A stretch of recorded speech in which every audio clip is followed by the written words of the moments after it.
Good morning, everybody. I'm really excited about being here. First, I'd like to thank Robbie and his team for everything they're doing. Certainly resulted in an honor for me to be able to speak with you here. And I'm feeling very inspired about what I've heard about turning the clock back on climate change.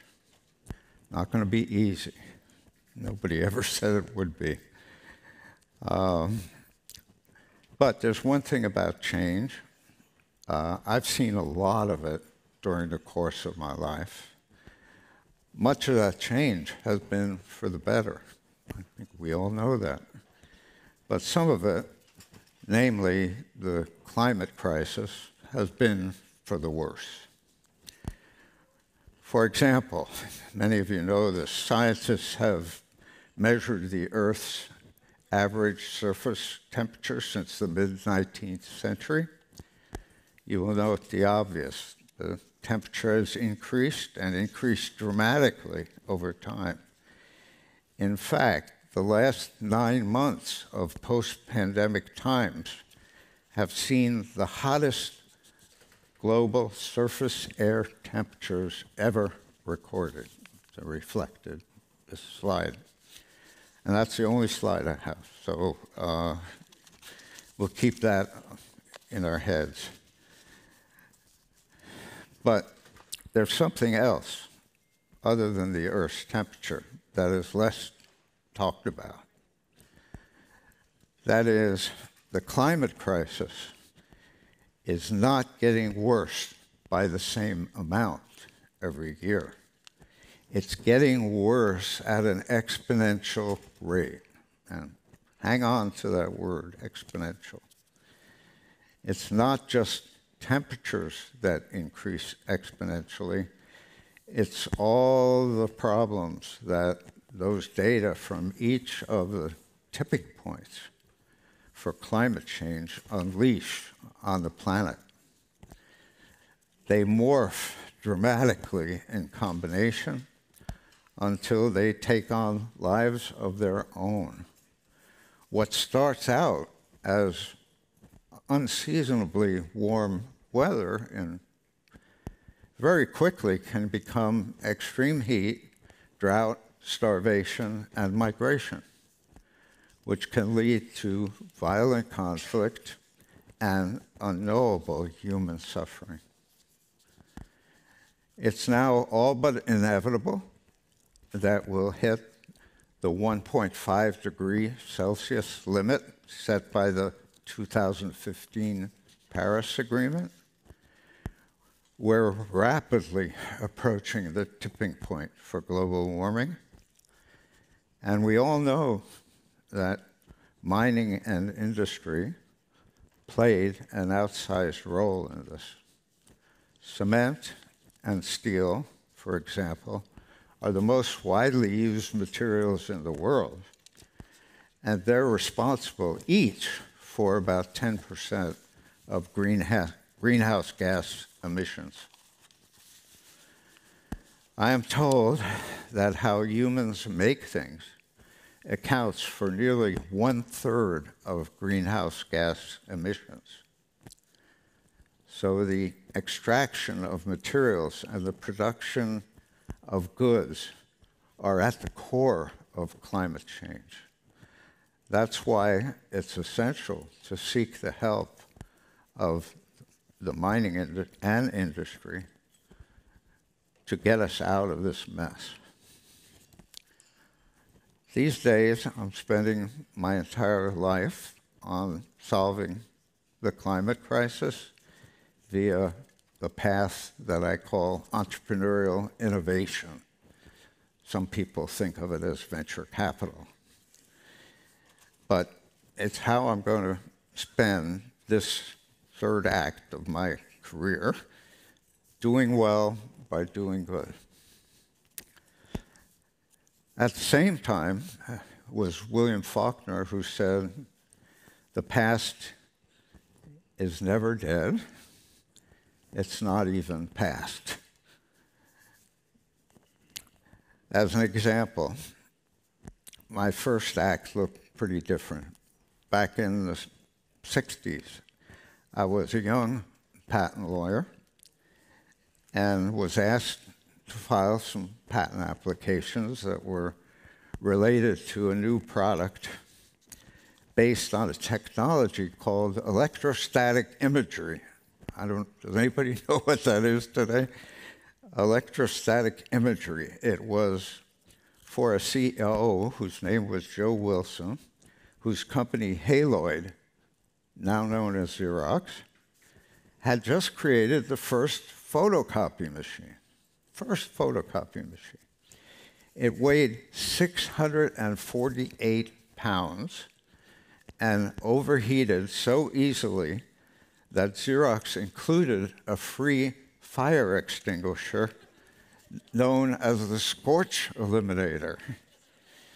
That might have some application in the modern world. But back then, nobody really imagined how quickly machines that were attributed with solid-state integrated circuits were going to reduce the bulk and fire hazards of this 648-pound blunderbuss. Nobody except a guy named Gordon Moore, who pioneered integrated circuits at Intel. In 1965, Moore realized that the number of transistors that could fit on an integrated circuit would double every 2 years, each time doubling the processing speed with no increase in price. Call it manna from heaven. When I was first involved in semiconductor technology in the early 70s, we honestly believed that Moore's law would reach its limit at a 1/4 micron line width. Only a few decades later, we've surpassed that expectation by 6 orders of magnitude, with routinely making devices with line widths of 2 to 3 nanometers. And this is being done at Intel, at TSMC, Samsung, major fabs.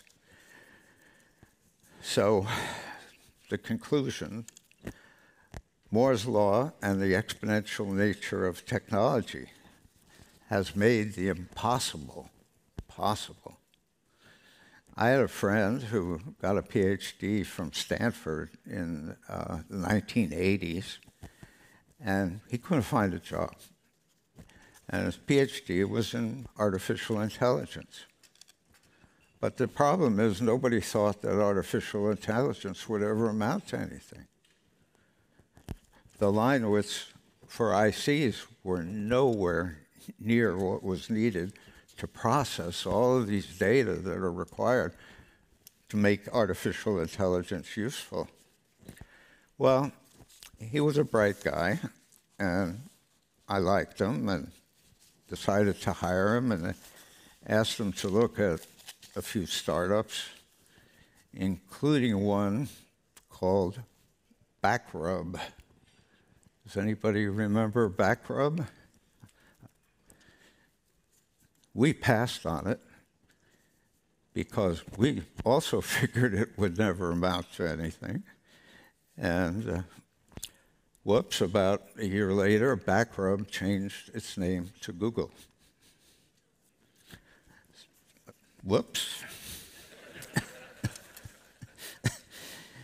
It is amazing to reflect on how far we've come and to think that everything that lies ahead. Moore's law explains how in one guy's lifetime, you go from a 648-pound blunderbuss of a fire hazard of an office appliance to a cloud robot that can mimic human thought. Less than one generation. It's hard to imagine what we're going to be doing in 5 generations. over the last few decades, the forces of technology and climate change, which sometimes work together and other times work in opposition to each other, have charted parallel courses. But what they have in common is that they've both grown exponentially. What I've come to realize, and I want to talk about today, is this. Exponential problems, like climate change, require exponential solutions. We have to meet the threat of climate change with the exponential possibility inherent in other disciplines, including information technology, chemistry, biology, electrochemistry, catalysis, and so forth. And if we're serious about climate change, as I know everyone in this room is, we have to apply our understanding to those technologies directly related to climate. So let's talk about, again, more and mining. I'm told that we're going to need about 3 billion tons of metals by 2050 to meet the needs of the energy transition. Over the next 3 decades, we'll extract as many minerals from the earth to make these critical metals as we have done since the beginning of humanity. Talk about exponentiality. The exploration and extraction of natural resources has historically proven to be expensive, brutish, and dangerous. But it doesn't have to be. Thanks to what we've learned from science and technology disciplines and their exponential characteristics. Artificial intelligence, machine learning, digital analytics, and remote sensing. Tools made possible only by Moore's law are changing how critical materials are found in nature. A company like Cobalt Metals is using advanced information technologies that detect repetitive patterns in existing digitalized mining maps. Then, with the help of remote sensing and AI software tools, they proceed to find untapped mineral deposits. They are unearthing and obtaining the rights to enormous amounts of lithium, cobalt, copper, and nickel, currently in more than 60 projects around the world. All these metals will be used to transform our energy systems. In my mind, Cobalt Metals represents exactly the picture of what it looks like when Moore's law meets mining.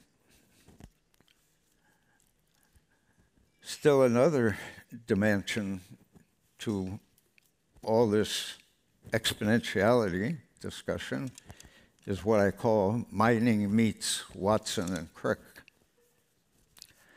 While critical minerals are essential for the green energy transition, mining operations often leave a large environmental footprint.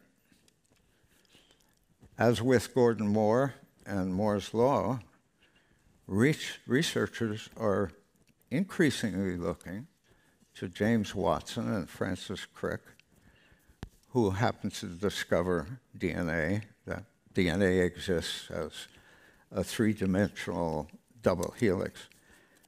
To help us harvest the metals, we'll need to make this green energy transition. Synthetic biology is the discipline that applies the principles of engineering to the building blocks of life, DNA.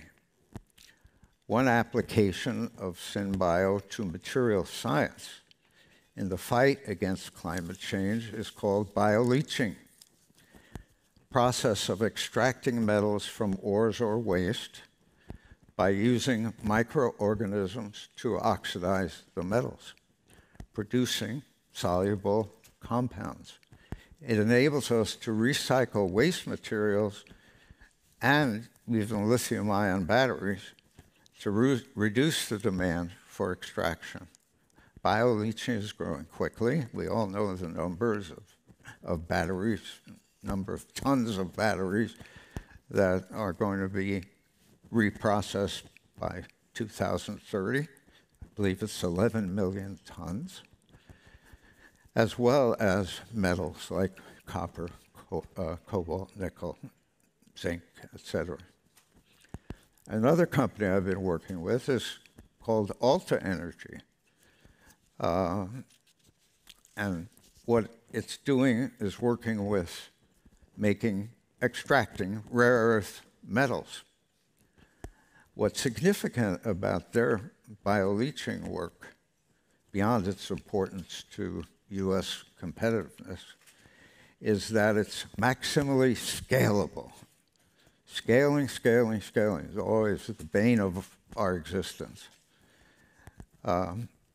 What's unique about Alta is they can use the same process to extract a number of different elements, including rare earth elements. So what we're able to do is initially where costs are highest and yields are lowest, and then methodically working our way down the cost curve to be able to exploit markets for lower price metals. So a very efficient scaling opportunity. There's an important, enabled by biology, by the way. There's an important lesson here, though, and I don't want to miss it. It has to do with how humans scale versus how nature scales. Humans tend to scale with massive strip mining operations, giant multi-billion-dollar smelters and tractors the size of football fields. Seen them all in National Geographic. It's unbelievably both capital and energy intensive. The worst of all worlds. Mother Nature, on the other hand, is much more delicate. She scales with sustainable, inexpensive, and self-replicating systems. In bioleaching, starting with one single organism, you think, oh, well, that's nothing compared to a strip mine. But when that organism multiplies into trillions of organisms, it's suddenly able to do the work of an entire strip mine. Biology is designed for exponential growth, while human endeavors are not. So I just want to conclude with a couple of important stories and a conclusion. It's been said that when Albert Einstein was trying to unlock the mysteries of the universe, he'd play the violin for inspiration. And when Abe Lincoln was drafting the Emancipation Proclamation, he would read Euclid's theorems on geometry. Why am I telling these stories? The reason I tell these stories is because they contain one final jewel of a lesson I want to share with you about tackling climate change once and for all. It is this: innovation happens at the intersection of things. And when it comes to eliminating the environmental footprint of harvesting critical materials, I believe the key innovations are going to be at the intersections of Moore and mining and Watson and Crick. Entrepreneurs are going to have to step outside their day-to-day work and look toward exponential solutions that apply artificial intelligence, machine learning, data analytics, and remote sensing. And scientists are going to have to step up with biology, chemistry, electrochemistry, synthetic biology, catalysis, etc. I know it's much easier to become siloed, but we have to break that silo pattern because climate change is not going to end with one universal solution. That's why the events at this conference are so important. We owe it to each other to pause in our work, to share what we've learned, because you never know where you'll find expected insight. Thank you.